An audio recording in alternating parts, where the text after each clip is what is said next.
Hi all, ಎಲ್ರಿಗೂ ನಮಸ್ಕಾರ. Welcome back to my YouTube channel Mahagiri fashion words. ಎಲ್ಲರೂ ಹೇಗಿದ್ದೀರಾ? ಐ ಹೋಪ್ ಎಲ್ಲರೂ ಚೆನ್ನಾಗಿದ್ದೀರಾ ಅಂತ ಅನ್ಕೊಂತೀನಿ. ನಾನು ಕೂಡ ತುಂಬಾನೇ ಚೆನ್ನಾಗಿದ್ದೀನಿ. ಇವತ್ತಿನ ಈ ವಿಡಿಯೋದಲ್ಲಿ ನಾವು ಕಸ್ಟಮರ್ ಕೊಟ್ಟಂತಹ ನೈಟಿನ ಯಾವ ರೀತಿ ಅವರ ಹಳೆ ನೈಟಿ ಇಟ್ಕೊಂಡು ಯಾವ ರೀತಿ ನಾವು ಆಲ್ಟ್ರೇಷನ್ ಮಾಡಬೇಕು ಅಂತ ಅನ್ನೋದನ್ನ ಈ ವಿಡಿಯೋ ಮುಖಾಂತರ ನಾವು ನೋಡ್ತಾ ಹೋಗೋಣ. ಹಾಗಿದ್ರೆ ಬನ್ನಿ ವಿಡಿಯೋನ ಸ್ಟಾರ್ಟ್ ಮಾಡೋಣ. ಮೊದಲು ಅವರ ಹಳೆ ನೈಟಿಲಿ ನಾವು ಮೆಜರ್ಮೆಂಟ್ ತಗೋಬೇಕು. ಇಲ್ಲ ಅಂತಂದರೆ ಈ ಹೊಸ ನೈಟಿ ಇರುತ್ತಲ್ವ, ಇದು ಅವ್ರು ಕೊಟ್ಟಿರುವಂಥ ಹಳೆ ನೈಟಿ, ಇದು ಹೊಸ ನೈಟಿ. ಈ ಹೊಸ ನೈಟಿನ ನಾವು ಮೊದಲು ಈ ರೀತಿ ನೋಡ್ಕೋಬೇಕು. ಅಂದರೆ ಇದು ಡಬಲ್ XL ತಗೊಂಡಿದ್ದಾರಾ, ಇಲ್ಲ ಯಾವ ಸೈಜಲ್ಲಿ ಇದನ್ನ ತಗೊಂಡಿದ್ದಾರೆ ಅಂತ ಅಂದ್ಬಿಟ್ಟು ಮೊದಲು ನಾವು ನೋಡ್ಕೋಬೇಕಾಗುತ್ತೆ. ಮತ್ತು ಅವ್ರದ್ದು ಹಳೆ ನೈಟಿನೂ ಅಷ್ಟೇ ಎಷ್ಟು ನಾವು ಹಿಡಿಬೇಕು ಅಂತ ಅಂದ್ಬಿಟ್ಟು ನಾವು ಯಾವ ರೀತಿ ನೋಡೋದು ಅಂದ್ಬಿಟ್ಟು ಈ ವಿಡಿಯೋ ಮುಖಾಂತರ ನಾವು ನೋಡ್ತಾ ಹೋಗೋಣ. ಮೊದಲು ನಾನಿಲ್ಲಿ ಈ ರೀತಿ ಹಾಕೊತಾ ಇದ್ದೀನಿ. ಎರಡು ರೀತಿ ನಾವು ಇದನ್ನ ಹಿಡಿಬೋದು. ಒಂದೊಂದು ಸೈಜ್ ದೊಡ್ಡ ಇದ್ದರೆ ಈ ನೆಕ್ ಬಿಡ್ತೀವೆಲ್ಲ ಆಗಾಗ್ಲೇ ಬರುತ್ತೆ, ಅವಾಗ ಗೊತ್ತಾಗಲ್ಲ. ಆಗ ನಾವು ಮೆಷರ್ಮೆಂಟ್ ತಗೊಂಡೆ ನಾವು ಹಿಡಿಬೇಕಾಗುತ್ತೆ. ಇಲ್ಲ ಅಂದರೆ ಕರೆಕ್ಟಾಗಿದ್ದರೆ ಈ ರೀತಿ ನಾವು ಹಿಡಿತಾ ಹೋಗ್ಬೋದು. ನೋಡಿ, ಇದು ಕರೆಕ್ಟಾಗೇ ಇದೆ. ಇಲ್ಲೇ ನಾವು ಕಟ್ ಮಾಡಿ ಆ ರೀತಿ ನಾವು ಹಿಡಿಯೋಂಥ ಅವಶ್ಯಕತೆ ಏನಿಲ್ಲ. ಇದು ಕರೆಕ್ಟಾಗೆ ಬರ್ತಾ ಇದೆ. ಮತ್ತು ಸ್ಲೀವು ನೋಡ್ಕೋಬೇಕು. ಸ್ಲೀವು ಸ್ವಲ್ಪ ಉದ್ದ ಇದೆ, ಇದು ನಾವು ಸ್ವಲ್ಪ ಫೋಲ್ಡ್ ಮಾಡಬೇಕು. ಮತ್ತು ಲೆಂತ್ ಎಷ್ಟಿದೆ ನೋಡಿಕೊಂಡು ಇದೂ ಅಷ್ಟೇ ಸೇಮ್ ಇದೇ ರೀತಿಯೇ ಈ ರೀತಿ ಲೆಂತ್ನ ನೋಡಿಕೊಂಡು ಅದು ಎಷ್ಟು ಲೆಂತ್ ಬರುತ್ತೆ ಅಷ್ಟಕ್ಕೆ ನಾವು ಒಳಗಡೆಗೆ ಫೋಲ್ಡ್ ಮಾಡಿ ಸ್ಟಿಚ್ ಮಾಡೋದು. ಮತ್ತು ಈ ಸೈಡು ಫಿಟ್ಟಿಂಗಲ್ಲೂ ಅಷ್ಟೇ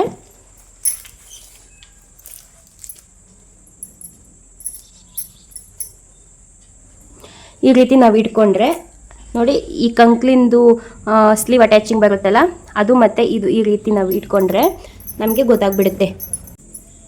ನೋಡಿ, ಇನ್ನು ಎಷ್ಟೆಷ್ಟು ಹಿಡಿಬೇಕು ಅನ್ನೋದು ಈ ರೀತಿ ನಮಗೆ ಗೊತ್ತಾಗ್ಬಿಡುತ್ತೆ. ಈ ರೀತಿ ಇಟ್ಕೊಂಡಾಗ ಇನ್ನು ಒಂದೂವರೆ ಇಂಚು ಆ ಸೈಡು 1.5 ಇಂಚು ಹಿಡಿದ್ರೆ ಈ ನೈಟಿ ಅವರು ಕೊಟ್ಟಿರುವ ಅಳತೆಗೆ ಪರ್ಫೆಕ್ಟಾಗಿ ಸರಿ ಹೋಗುತ್ತೆ. ಈ ರೀತಿ ನಾವು ಮಾಡ್ಕೋಬೇಕಾಗುತ್ತೆ. ಮೆಷರ್ಮೆಂಟ್ ತಗೊಂಡು ನಾವು ಯಾವ ರೀತಿ ಹಿಡಿಬೇಕಪ್ಪ ಅಂತಂದರೆ ಇಲ್ಲಿಂದ ಫುಲ್ ಲೆಂತ್ ಎಲ್ಲಿವರೆಗೂ ಬರುತ್ತೆ ನೋಡಿ, ಫುಲ್ ಲೆಂತ್ ಇಲ್ಲಿವರೆಗೂ ತಗೋಬೇಕು. ಮತ್ತು ಶೋಲ್ಡರು ಅಷ್ಟೇ ಅವ್ರಿಗೆ ಎಷ್ಟು ಬೇಕೋ ಕೇಳಿಬಿಟ್ಟು ಅಷ್ಟನ್ನು ನಾವಿಲ್ಲಿ ಇಟ್ಟು ಇಲ್ಲಿ ನಾವು ಕಟ್ ಮಾಡ್ಕೋಬೇಕಾಗುತ್ತೆ ಹಾರ್ಮೋಲ್ ಹತ್ರ. ಮತ್ತು ಚೆಸ್ಟ್ ಮೆಷರು ಇಲ್ಲಿಗೆ ನಾವು ತಗೋಬೇಕಾಗುತ್ತೆ. ಈ ರೀತಿ ತಗೊಂಡು ಸ್ಟಿಚ್ ಮಾಡ್ಕೋಬೇಕು.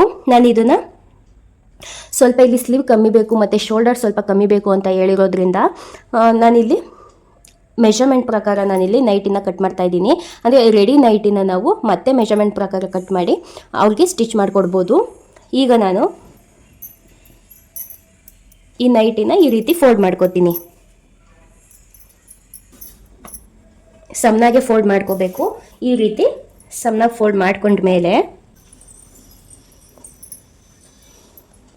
ಅವ್ರದ್ದು ಇಲ್ಲಿ ಶೋಲ್ಡರ್ ಎಷ್ಟು ಬೇಕು ಅಷ್ಟನ್ನು ನಾನಿಲ್ಲಿ ಮಾರ್ಕ್ ಮಾಡ್ಕೋತಾ ಇದ್ದೀನಿ. ಇಲ್ಲಿಂದ 5.5 ಇಂಚಷ್ಟು ಇಲ್ಲಿ ಶೋಲ್ಡರ್ ಇದೆ. ಅವ್ರಿಗೆ 4.5 ಇಂಚಷ್ಟು ಶೋಲ್ಡರ್ ಬೇಕಂತೆ. ಸೊ 5 ಇಂಚಿಗೆ ನಾನಿಲ್ಲಿ ಮಾರ್ಕ್ ಮಾಡ್ಕೋತಾ ಇದ್ದೀನಿ. ಸ್ಟಿಚಿಂಗಲ್ಲಿ 1/2 ಇಂಚ್ ಹೋಗುತ್ತೆ. ಸೊ ನಾನು 5 ಇಂಚಿಗೆ ಇಲ್ಲಿ ಮಾರ್ಕ್ ಮಾಡ್ಕೋತಾ ಇದ್ದೀನಿ. ಇಲ್ಲಿ ನಾನೊಂದು ಸ್ಟ್ರೈಟ್ ಲೈನ್ ಹಾಕ್ಕೊತೀನಿ.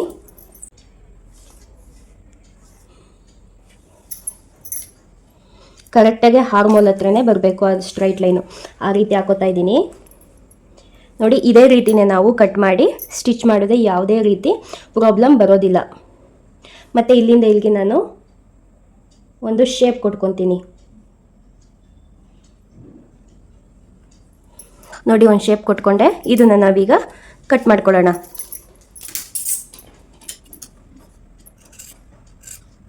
ಈ ರೀತಿ ನಾವು ಕಟ್ ಮಾಡ್ಕೊಂಡು ನೈಟಿನ ಆಲ್ಟ್ರೇಷನ್ ಮಾಡೋದ್ರಿಂದ ನಮಗೆ ಈ ಕಂಕ್ಲ ಹತ್ರನೂ ಅಷ್ಟೇ ಜಾಸ್ತಿ ಯಾವುದೇ ರೀತಿ ರಿಂಕಲ್ಸ್ ಅನ್ನೋದು ಬರೋದಿಲ್ಲ. ನೋಡಿ, ಈ ರೀತಿ ಕಟ್ ಮಾಡಿಕೊಂಡೆ. ಈಗ ಇಲ್ಲೇ ನಾವು ಕಟ್ ಮಾಡ್ಕೊಳ್ಳೋದೇನು ಬೇಡ, ಅಲ್ಲೇ ಆಲ್ಟ್ರೇಷನಲ್ಲಿ ನಾವು ಇಟ್ಕೊಬೋದು. ಈ ರೀತಿ ಕಟ್ ಮಾಡ್ಕೊಂಡ್ಮೇಲೆ ಅವ್ರದ್ದು ಚೆಸ್ಟ್ ಮೆಜರು 23 ಇದೆ. 23ಲಿ ಅರ್ಧ 11.5 ಬರುತ್ತೆ. ಇಲ್ಲೂ ಅಷ್ಟೇ ಜಾಸ್ತಿ ನಾವೇನು ಆಲ್ಟ್ರೇಷನ್ ಮಾಡೋವಂಥ ಅವಶ್ಯಕತೆ ಇಲ್ಲ. 1/4 ಇಂಚಷ್ಟು ಆಲ್ಟ್ರೇಷನ್ ಮಾಡಿದ್ರೆ ಸಾಕಾಗುತ್ತೆ. ಬರ್ತಾ ಇಲ್ಲಿ 1 ಇಂಚಷ್ಟು ನಾವಿಲ್ಲಿ ಆಲ್ಟ್ರೇಷನ್ ಮಾಡ್ಕೊಳ್ಳೋಣ. ಈ ರೀತಿ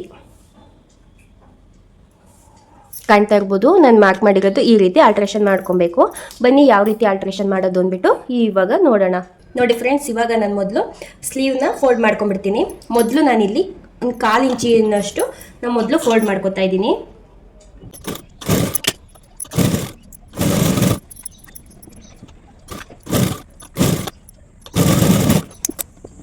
ಕಾಲು ಇಂಚಿಗೆ ನಾವು ಫೋಲ್ಡ್ ಮಾಡ್ಕೊಂಡಿದ್ಮೇಲೆ ನಮಗೆ ಅಳತೆ ಪ್ರಕಾರ ಎಷ್ಟು ಬೇಕೋ ಅಷ್ಟಿಗೆ ನಾನಿಲ್ಲಿ ಫೋಲ್ಡ್ ಮಾಡ್ಕೊತಾ ಇದ್ದೀನಿ. ಅಂದರೆ 1 ಇಂಚಿಗೆ ನಾನಿಲ್ಲಿ ಈಗ ಫೋಲ್ಡ್ ಮಾಡ್ಕೊತಾ ಇದ್ದೀನಿ.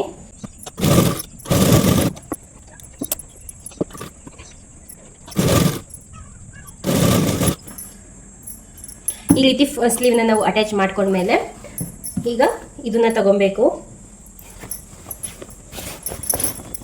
ನೈಟಿನ ರಿವರ್ಸ್ ಆಗಿ ನಾವೀಗ ಹಾಕೋಬೇಕು. ಹಾಕೊಂಡು ಇದನ್ನು ಅಷ್ಟೇ ಇಲ್ಲೆಲ್ಲ ಸ್ಟಿಚ್ ಆಗಿರುತ್ತಲ್ವ ಅಲ್ಲೆಲ್ಲ ಒಂದೊಂದು ಸ್ಟಿಚ್ ಹಾಕೊಂಡ್ಬಿಡೋಣ.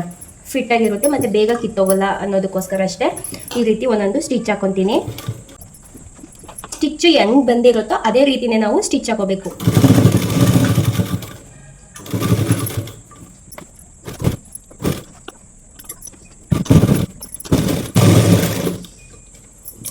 ಈ ರೀತಿ ನೆಕ್ ಹತ್ರ ನಾವು ಸ್ಟಿಚ್ ಹಾಕೊಂಡ್ಮೇಲೆ ಈ ಶೋಲ್ಡರ್ ಒಂದೊಂದು ಸ್ಟಿಚ್ ಹಾಕಿರ್ತಾರಲ್ವ ಅದನ್ನು ಅಷ್ಟೇ ನಾವು ಇನ್ನೊಂದು ಸ್ಟಿಚ್ ಹಾಕೊಳ್ಳೋಣ. ಶೋಲ್ಡರ್ ಹತ್ರ ಪ್ರತಿಯೊಂದು ಹತ್ರನೂ ನಾವು ಸ್ಟಿಚ್ ಹಾಕೊಳ್ತಾ ಹೋದ್ರೆ ಸ್ವಲ್ಪ ಜಾಸ್ತಿ ದಿನ ಸ್ಟಿಚಿಂಗ್ ಕಿತ್ತೋಗಲ್ಲ, ಬಾಳ್ಕೆ ಬರುತ್ತೆ ನೈಟ್ ಅನ್ನೋದಕ್ಕೋಸ್ಕರ ಅಷ್ಟೇ.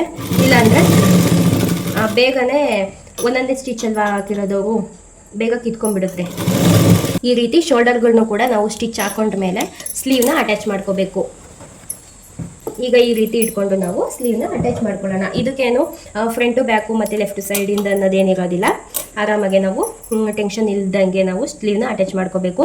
ಮತ್ತು ಸ್ಲೀವ್ ಅಟ್ಯಾಚ್ ಮಾಡಬೇಕಾದ್ರೆ ಈ ನ್ಯಾಚ್ ಹೊಡೆದಿರ್ತೀವಲ್ಲ ಅದು ನಮಗೆ ಸೆಂಟ್ರಿಗೆ ಬರಬೇಕು. ಅದೇ ರೀತಿನೇ ಇಟ್ಕೊಂಡು ಅಟ್ಯಾಚ್ ಮಾಡ್ಕೋಬೇಕು 1/2 ಇಂಚಿಗೆ.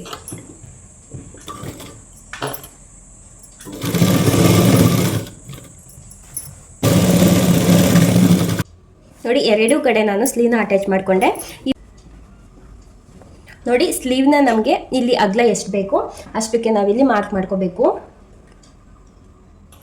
ಇಲ್ಲಿ ನಮಗೆ ಸ್ಲೀವ್ ರೌಂಡ್ ಬಂದು 12 ಇಂಚಿದೆ. 12 ಇಂಚಿ ಅಂದರೆ ಅರ್ಧ 6 ಇಂಚಿಗೆ ನಾನಿಲ್ಲಿ ಮಾರ್ಕ್ ಮಾಡ್ಕೋತಾ ಇದ್ದೀನಿ.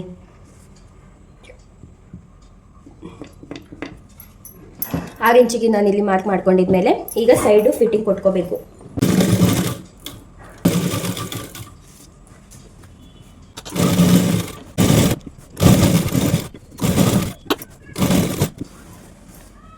ಈ ರೀತಿ ಸ್ಟಿಚ್ ಬಂದಮೇಲೆ ಇಲ್ಲಿ ಕೆಳಗಡೆ ಯಾವ ರೀತಿ ಸ್ಟಿಚ್ ಹೋಗಿದ್ಯೋ ಅದೇ ರೀತಿನಾದರೂ ನಾವು ಹಾಕೊಬೋದು. ಇಲ್ಲಾಂದರೆ ಇಲ್ಲೂ ಅಷ್ಟೇ 1 ಇಂಚಷ್ಟು ಎಕ್ಸ್ಟ್ರಾ ಈ ರೀತಿ ಇಟ್ಕೊಂಡು ನಾವು ಸ್ಟಿಚ್ ಹಾಕೋಬೋದು. ಮತ್ತು ಅಲ್ಲೇ ಇನ್ನೊಂದು ನಾನು ಸ್ಟಿಚ್ ಹಾಕೊತಾ ಇದ್ದೀನಿ.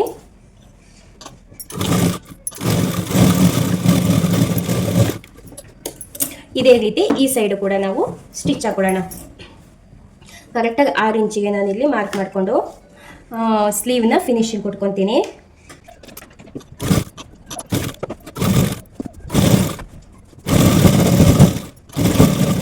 ಮತ್ತೆ ಪಕ್ಕದಲ್ಲೇ ಇನ್ನೊಂದು ಸ್ಟಿಚ್ ಹಾಕೊತಾ ಇದ್ದೀನಿ. ನೋಡ್ತಾ ಇರ್ಬೋದು ಈ ರೀತಿ ನಾವು ಸ್ಟಿಚ್ ಮಾಡ್ಕೊಂಡ್ಮೇಲೆ ಈಗ ಫೈನಲ್ಗೆ ಬಾಟಮ್ ಫೋಲ್ಡಿಂಗ್ ಮಾಡ್ಕೋಬೇಕು. ಬಾಟಮ್ ಫೋಲ್ಡಿಂಗ್ ಬಂದು ಇವ್ರಿಗೆ 3.5 ಇಂಚು ಅಂತ ಹೇಳಿದ್ನಲ್ವ, 3.5 ಇಂಚಿಗೆ ನಾನು ಈ ರೀತಿ ಮಾರ್ಕ್ ಮಾಡಿಕೊಂಡು ಬಾಟಮ್ ಫೋಲ್ಡಿಂಗ್ನ ಮಾಡ್ಕೊತಾ ಇದ್ದೀನಿ.